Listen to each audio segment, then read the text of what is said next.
Je vous retrouve avec plaisir pour cette seconde séance du jour au Festival virtuel Voyage d'été 2020. J'espère que vous prenez beaucoup de plaisir à découvrir les talents chez nous. Nous écouterons et surtout nous découvrirons dans quelques instants le duo Ravello, formé par deux formidables jeunes musiciens, Élodie Lambert et Valère Burnon. Je profite de l'occasion du festival pour rappeler que les concerts de l'U3 sont organisés certes pour nous offrir de formidables moments musicaux, mais aussi pour aider l'U3 dans son fonctionnement quotidien. Nous espérons tous d'ailleurs que les activités pourront reprendre dès la rentrée de septembre. Mais ces concerts sont aussi là pour soutenir nos jeunes artistes. Ce sont surtout eux qui se produisent sur notre modeste scène et qui la font vibrer magnifiquement. Comme vous le savez, ce sont eux aussi qui sont profondément éprouvés par le confinement consécutif à la pandémie de Covid-19 et qui semblent même être les oubliés, plus exactement les ignorés des mesures prises par les pouvoirs politiques durant cette période difficile. Ils auraient pourtant eu besoin d'être soutenus et d'enfin pouvoir bénéficier d'un statut décent. Comment, en effet, pourrions-nous vivre sans l'art, sans la musique et sans les artistes ? La culture est aussi essentielle à nos sociétés que les autres pans des activités humaines. La culture, comme le terme l'indique, c'est ce qui cultive notre âme et notre esprit. Et les fruits qu'on peut récolter grâce à elle sont de l'ordre de l'émotion fondamentale, celle qui nourrit, qui éduque, qui instruit et qui autorise une réflexion sur le monde, un regard vif, empathique et bienveillant dans le sens noble du terme. Sans doute génère-t-elle aussi un libre arbitre et une tournure d'esprit qui génère une certaine émancipation face à l'outrancière consommation de masse. En un mot, la culture et l'art et la musique favorisent l'humanisme. Mais je ne suis pas ici pour pleurer sur le sort de l'art. Les lamentations ne sont pas constructives, mais pour les soutenir avec force et vous prouver que leur réponse se trouve dans la détermination qu'ils ont à exercer leur talent. Ils nous montrent d'ailleurs, à travers l'enthousiasme dont ils témoignent lors de ce festival virtuel, que la musique est plus forte que la maladie et que rien ne peut l'arrêter, à l'exception peut-être de l'ignorance et l'indifférence. La deuxième œuvre que Jeanne Grégoire nous propose pour notre exposition virtuelle s'inscrit parfaitement dans l'idée que l'art véhicule l'essence humaine. Elle utilise les techniques mixtes du fusain et du pastel sec. Elle est datée de 2014. Son titre, Espérance. Sous un ciel terrible et tourmenté, trois personnages vus de dos, cela pourrait être chacun d'entre nous, semblent avancer ou contempler un univers dénudé et bien austère. Pas de végétation, pas de traces de vie, à l'exception justement de ces trois êtres humains. Trois âmes solitaires, comme l'indique l'artiste, qui espèrent dans le monde tourmenté l'avènement d'un monde meilleur. Quelle actualité! Le duo Ravello, constitué de la flûtiste Élodie Lambert et du pianiste Valère Burnon, ne se produisait pas pour la première fois sur notre scène. Après un récital dans notre salle 11 lors du festival en 2017, il devait également se produire en mars dernier, lorsque le confinement a débuté, annulant du coup tous nos concerts. À l'époque, dans l'espoir de pouvoir mener à bien le festival, je les avais reprogrammés aujourd'hui même. Les pauvres ont donc dû renoncer 2 fois à leur concert. Le duo Ravello a vu le jour au Conservatoire Royal de Liège, où Élodie et Valère se sont rencontrés. Passionnés par la musique de chambre, les deux complices ne tardent pas à former un duo. Leur répertoire se veut éclectique, reflétant la musique de 1800 à nos jours. Dans les difficultés du confinement, nos deux artistes n'avaient ni la possibilité de se rencontrer pour répéter, ni les moyens techniques pour proposer un enregistrement de qualité. Qu'à cela ne tienne, ils m'ont proposé de diffuser le petit reportage qu'ils avaient réalisé avant le confinement et dans lequel ils présentent leur parcours et leur aventure musicale. Cela nous permettra, à nous aussi, de pouvoir prendre la mesure de leur détermination et de leur talent.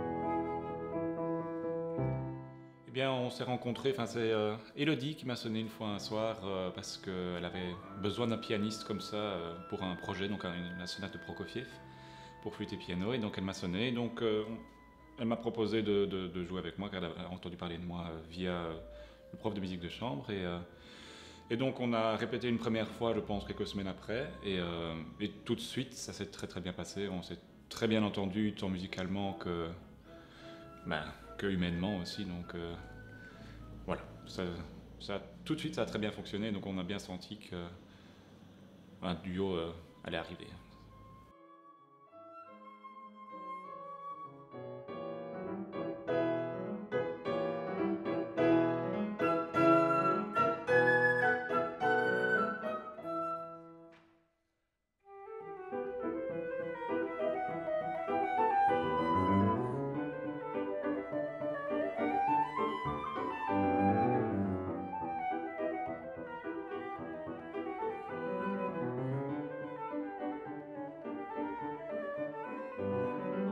Et ben le nom, en fait, je trouve que trouver un nom de duo, ou d'un ensemble en général, c'est quand même assez difficile, c'est assez périlleux. Et donc on a mis du temps, mais on aime bien les jeux de mots. Donc au début, on avait pensé à duo ou du bas. Voilà, duo, du bas, etc. Mais finalement, on s'est dit que le jeu de mots, bon, c'était pas hyper flagrant. Et puis on s'est dit que pour un public qui n'est pas forcément francophone, ce serait pas l'idéal. Et du coup, Valère a proposé le nom de Duo Ravello. Donc Ravel, c'est un peu l'anagramme de Valère. Il y a aussi Hello, comme moi c'est Elodie. Donc, et puis aussi il y a Ravello dedans, que c'est une ville en fait, c'est le nom d'une ville en Italie dans laquelle il y a un célèbre festival de musique de chambre et dans laquelle il y a aussi une magnifique salle philharmonique. Et voilà, en plus on trouvait que ça sonnait bien, Duo Ravello, du coup on a choisi ce nom-là tout simplement. Rien à rajouter non plus, de toute façon. Donc,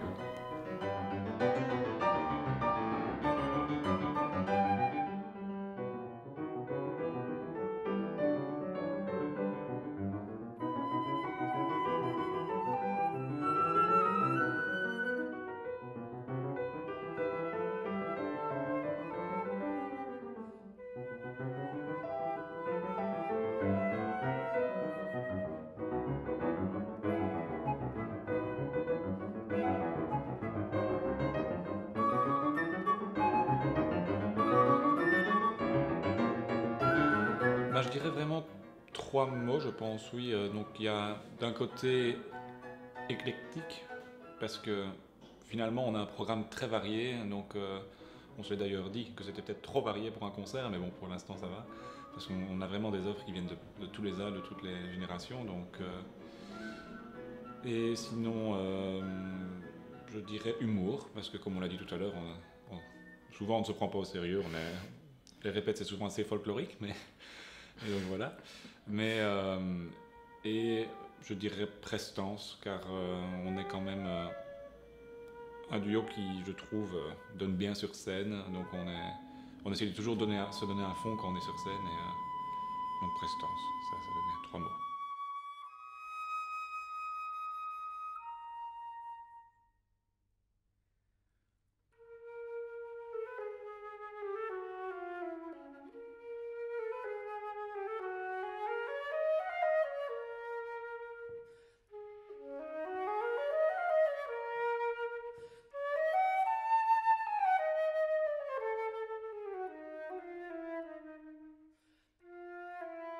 En novembre 2017, on a participé à un concours, c'est le concours de l'UGDA, de musique de chambre au Luxembourg. Et là-bas, on a remporté la médaille d'argent. Voilà.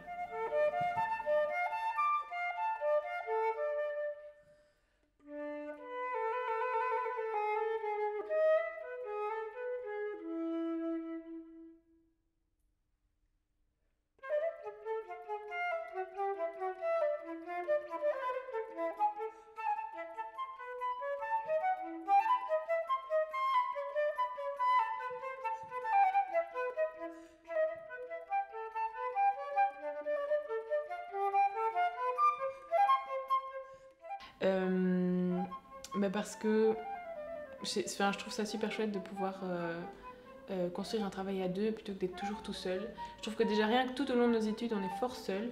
On doit travailler beaucoup, tous les jours, etc. Mais on est fort seul dans notre répertoire. Et je trouve que travailler à plusieurs, à deux ou même plus, je trouve que c'est beaucoup plus enrichissant parce qu'il y a un travail collectif qui se fait derrière. Et c'est aussi parfois plus motivant que de se dire allez, je vais aller travailler. C'est quand même plus chouette de répéter ensemble. Et c'est chouette aussi d'essayer de mêler les programmes. Donc par exemple ici notre programme, on a une partie en duo, mais on a aussi un répertoire solo qu'on alterne en fait mon répertoire solo avec son répertoire solo.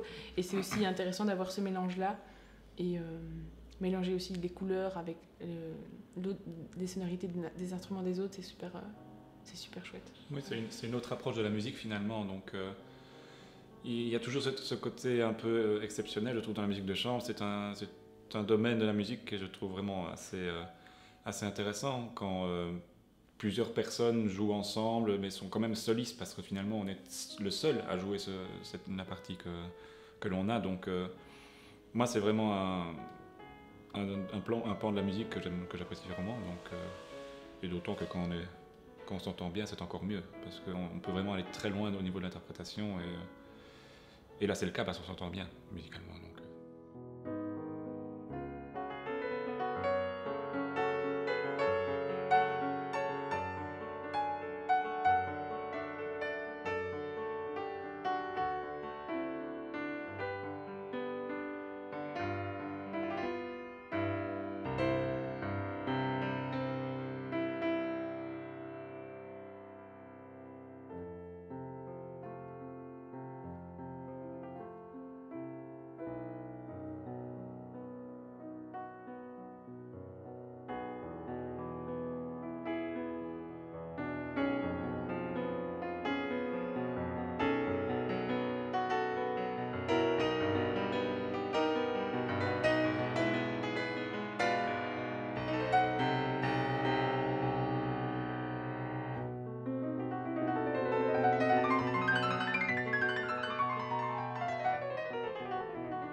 Mais parfois une discussion où on parle en même temps, mais une discussion, oui. Oui. Bah, c'est vraiment la musique de chambre, c'est pas du tout comme la musique orchestrale où il y a ou même les musiques concertantes où il y a un soliste et puis il y a les autres qui accompagnent. Ici, c'est vraiment deux personnes, enfin ici, dans ce cas-ci, c'est un duo, donc c'est deux personnes qui jouent au même plan, donc oui, c'est une discussion.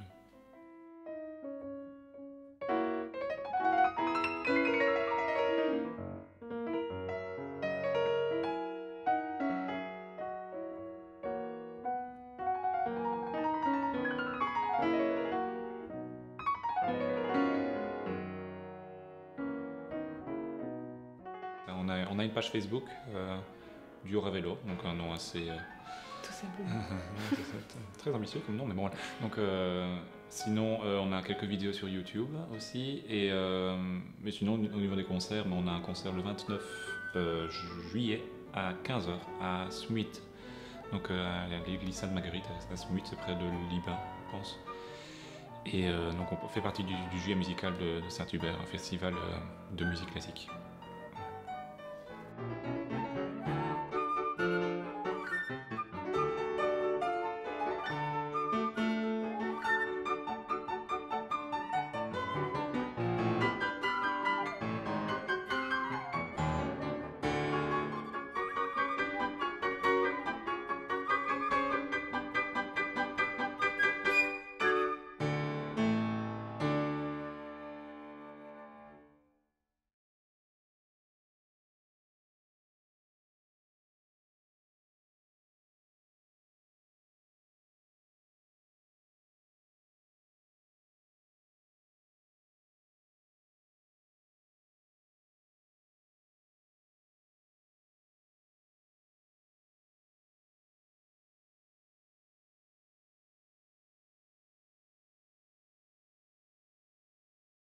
Quel talent, quelle énergie et quelle jeunesse! Pour conclure cette belle découverte, voici notre duo dans un extrait de la superbe sonate pour flûte et piano de Serge Prokofiev.